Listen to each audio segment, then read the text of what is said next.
Comme vous le savez tous, l'histoire d'amour entre le continent africain et le monde du football, c'est quelque chose qui a toujours existé. Aujourd'hui, comme il y a 20 ans, tu peux aller dans n'importe quel pays d'Afrique, tu vas toujours tomber sur des types en train de taper un foot.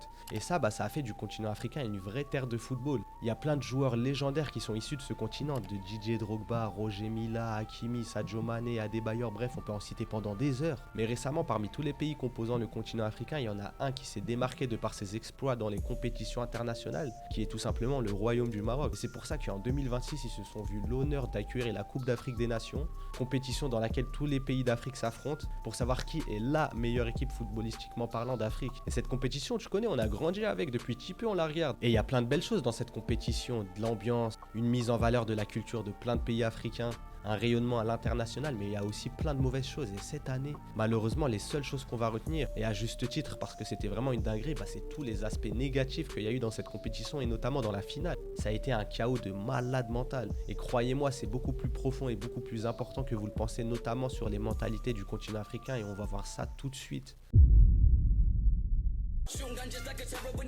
Wesh les frères, ça dit quoi? C'est Leven. Aujourd'hui on se retrouve pour une vidéo assez spéciale parce que moi tu connais, d'habitude j'écris mes vidéos et tout, mais là aujourd'hui je vais te faire comme Jay-Z. Je vais arriver en cabine, je vais tout débiter ma gueule. Parce que croyez-moi, c'est quelque chose d'important, parce que moi en tant que Marocain, je suis particulièrement touché par ce qui s'est passé récemment. Et j'ai tenu à faire cette vidéo parce que déjà je voulais laisser une trace de paix et d'amour, parce que vous allez voir dans cette vidéo les gars, je suis un putain de pacifiste, la tête d'homme les gars, je suis vraiment un bon. Le message est bon, le DJ est bon. Non, le DJ il doit être très bon. Mais aussi parce que j'ai envie de faire avancer les mentalités, et notamment de nous qui avons des parents qui sont nés en Afrique, qui ont traversé la Méditerranée et qui nous ont offert un cadre de vie qu'on n'aurait jamais pu avoir dans nos pays respectifs. À part si tu connais, t'es une élite dans ton pays, mais moi personnellement c'est pas le cas. Tu connais, je viens du trou du cul du monde. Je suis un schleuch, laisse tomber ma gueule. Je passais mes vacances au bled à m'essuyer le cul avec des silex, c'était les ténèbres. Tout ça pour dire que j'ai une attache particulière envers mon pays d'origine, qui est le Maroc, et également pour le continent africain parce que j'ai grandi avec des frères de tout pays, que ce soit le Sénégal, le Mali, la Guinée, bref. Tu connais ma gueule, on a grandi main dans la main, on s'est entraidés, on a galéré ensemble. Et tu vois, ça me peine de voir les conséquences que la CAN elle a eu sur les mentalités, sur les insultes, sur les propos tenus, tout ça pour du football. Et c'est de ça dont on va parler tout de suite. Déjà premièrement les gars, moi faut savoir que je suis un mec, t'as vu, le football j'aime bien, mais c'est pas un truc que je vais regarder de ouf, je suis pas en sang sur le football moi. Dis-toi, cette CAN, j'ai regardé quasiment aucun match. Donc dans cette vidéo, on va pas parler de l'arbitrage, etc. C'est même pas le propos et j'ai pas la prétention de te donner un avis. Surtout que ça pue sa mère. En vrai, si je favorise le Maroc, tu vas dire que je suis biaisé. Si je favorise un autre pays, tu vas dire que je suis un harki. Ça veut dire que voilà, ça sert à rien que je parle de ça. Ce n'est pas le propos de la vidéo, mon frère. Mais malgré tout, j'ai des frères à moi, c'est des kiffeurs. Ils kiffent le football, frère. Ils regardent les matchs, les résumés d'après-match, les résumés sur YouTube, c'est des matrixés. Et t'as vu, ça veut dire, je sais à quel point le football, c'est quelque chose d'important pour le peuple africain. Et encore plus la CAN.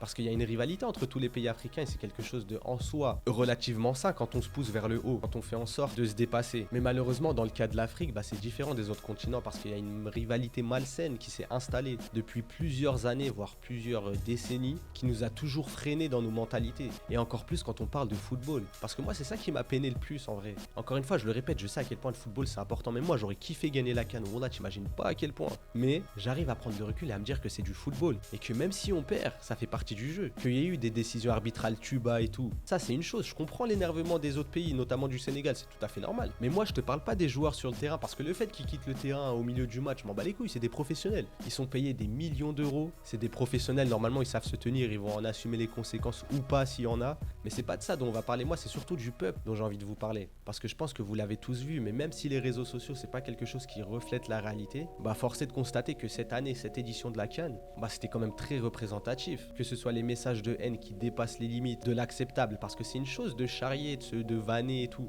Ça fait partie de la culture footballistique, c'est normal. C'est marrant même. On l'a tous fait, mais dépasser les limites, insulter les femmes des communautés, piétiner les drapeaux, remettre en question tout un héritage culturel d'un pays juste pour du football. Je pense qu'on dépasse les limites, les frères. Et encore plus quand on parle de nous.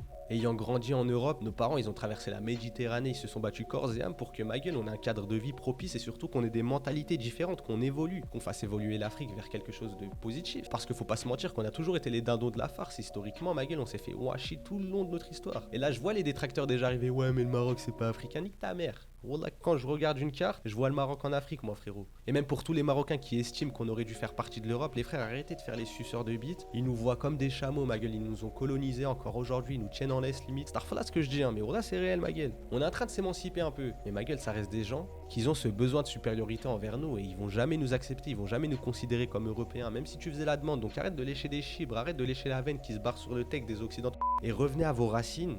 parce qu'on appartient à un continent qui s'appelle l'Afrique. Et c'est pour ça que j'ai envie qu'il y ait une union entre nous et tous les pays d'Afrique, parce que j'aime pas ce qui se passe. On dirait qu'il y a une scission entre le Maghreb et l'Afrique subsaharienne, le Sahel, etc. Wesh, on a grandi ensemble, on a grandi en France, on a été scolarisés, on a eu du matériel, des cartables, etc. pour la grande majorité d'entre nous. Normalement, ma gueule, dedans, on s'est enrichi. Et normalement, cet enrichissement culturel, il nous a permis d'accumuler des connaissances, d'avoir un certain recul vis-à-vis de plein de sujets. Et notamment vis-à-vis du football, parce qu'on sait que c'est un sport, c'est quelque chose qui est secondaire dans la vie, c'est pas ça qui va faire avancer notre continent. Parce qu'il faut reconnaître qu'on est plus français qu'africains, que ce soit les Marocains, les Sénégalais qui ont grandi en France. Ma gueule, faut arrêter de se mentir à nous-mêmes. On va 2 mois dans notre bled pendant l'année, au bout d'1 mois et demi, on a envie de rentrer en France. Et tu vois, en vrai, c'est un comportement de colon, ma gueule. Zama, tu vas dans ton bled, mais dès que t'en as marre, tu rentres chez Watt. Parce que le problème du Maghreb et de l'Afrique, c'est qu'on est fiers de là d'où on vient, mais on réfléchit jamais là où on va finir, ma gueule. Et là, la preuve en est avec le football. Regarde l'importance que ça a pris dans nos cœurs. Regarde l'énergie qu'on met dans un domaine pareil. Alors que concrètement, remporter une CAN pour n'importe quel pays d'Afrique, c'est pas quelque chose de fondamentalement positif.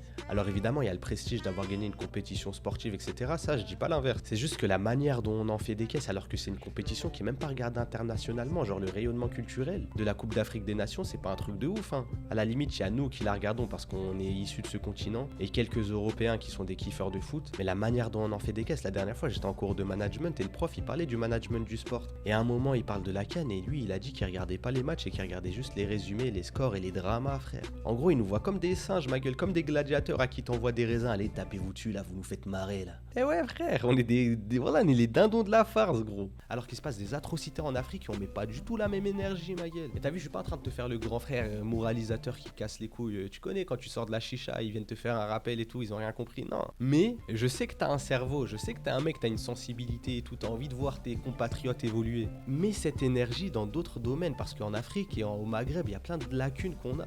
Et en dehors de la Coupe d'Afrique des Nations, on n'entend jamais parler de nos pays véritablement. Et on n'investit jamais au bled, on n'y pense que pour les vacances, etc. Et tu oses faire le nationaliste, ouais, je sais pas carré, frère. Parce que personnellement, je préfère voir un Marocain, un Sénégalais, un Malien, ce que tu veux, devenir médecin, avocat, ingénieur, que de gagner 10 cannes, ma gueule. Qu'est-ce que je m'en bats les couilles, ça va changer quoi à mon pays, frère? Alors que normalement, ça, c'est la fierté qu'on devrait avoir, tu vois, avoir des frères à nous devenir quelqu'un, des sœurs à nous devenir quelqu'un. Normalement, c'est là où on doit sortir les drapeaux, c'est là où on doit partir en couille. Tout arracher dans la rue et tout, mais non.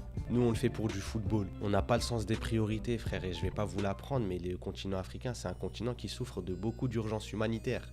Que ce soit le Congo, le Soudan, le Ghana, la Somalie, l'Éthiopie et plein d'autres pays, il y a des choses atroces qui sont en train de se dérouler à l'heure actuelle. Et l'énergie qu'on a mis dans la CAN, on ne l'a jamais mis pour dénoncer, pour faire en sorte de faire avancer les choses.